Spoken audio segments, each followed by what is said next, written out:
और आप ये देखिए दुनिया में जितने भी इंसिडेंट हो रहे हैं ये सब इनविजिबल पावर के थ्रू हो रहे हैं। तो अदृश्य शक्तियों को यदि आप कंट्रोल करना चाहते हो तो मेडिटेशन करना पड़ेगा, योग करना पड़ेगा, आपको बुक्स पढ़नी पड़ेगी, आपको गीता पढ़नी पड़ेगी। सर मेरा आपसे क्वेश्चन है। जैसे हम लोग फिजिकल वर्ल्ड की पावर तो देख पाते हैं, जैसे व्यक्ति के पास पैसा है, गाड़ी है, घर है, या उसके पास अच्छे लोग हैं। बट हम एक इनविजिबल जो पावर होती है हमें दिखाई भी नहीं देती है, वो क्या होती है? वो कैसे पता लगेगा कि हमारे पीछे एक व्यक्ति के साथ कोई इनविजिबल पावर भी काम करती है? देखिए इनविजिबल पावर ही सब कुछ है।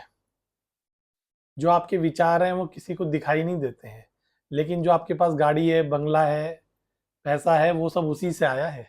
उस इनविजिबल पावर से ही वो विजिबल हुआ है।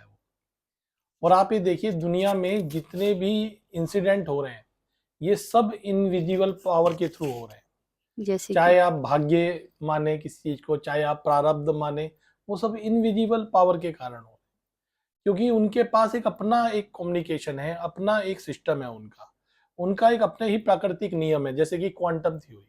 जी। क्वांटम थ्योरी अपने हिसाब से चलती है, और जब भी वो ट्रिगर होगी आपकी लाइफ को अर्थ से फर्श पर और फर्श से अर्थ पर ले जाएगी, जबकि वो दिखाई नहीं देती है आपको।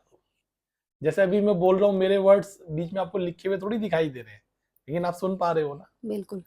तो यही अदृश्य पावर है, यही सबसे मेन शक्तियां हैं। और व्यक्ति इनको नगण्य मानता है, कई बार वो इसको कोई बहुत महत्व नहीं देता है। इसीलिए बुक्स पढ़ना, कोई गहन चिंतन करना, चिंतनशील लोगों के साथ रहना, ये सबसे बड़ी पावर है।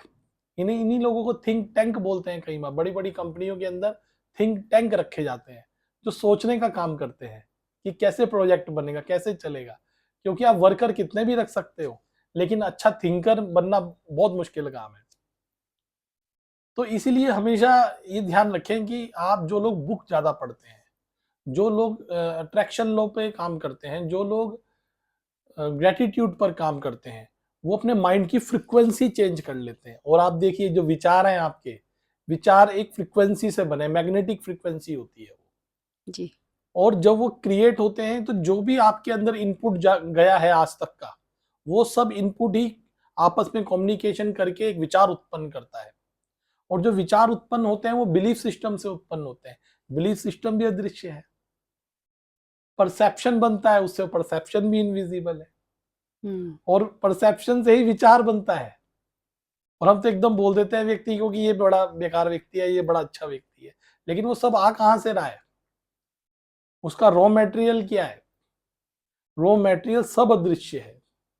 तो अदृश्य शक्तियों को यदि आप कंट्रोल करना चाहते हो तो मेडिटेशन करना पड़ेगा, योग करना पड़ेगा, आपको बुक्स पढ़नी पड़ेगी, आपको गीता पढ़नी पड़ेगी। आपके पास ऐसी शक्तियां आ जाएंगी, आप भविष्य तक को देख सकते हो, आप अपने पिछले जन्मों तक को देख सकते हो।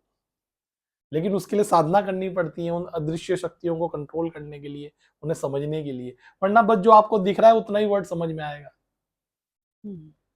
तो इसीलिए विकृतियां हैं, इसलिए विकार हैं, इसलिए दुख है जीवन में, क्योंकि आप अदृश्य ताकतों को नहीं समझते।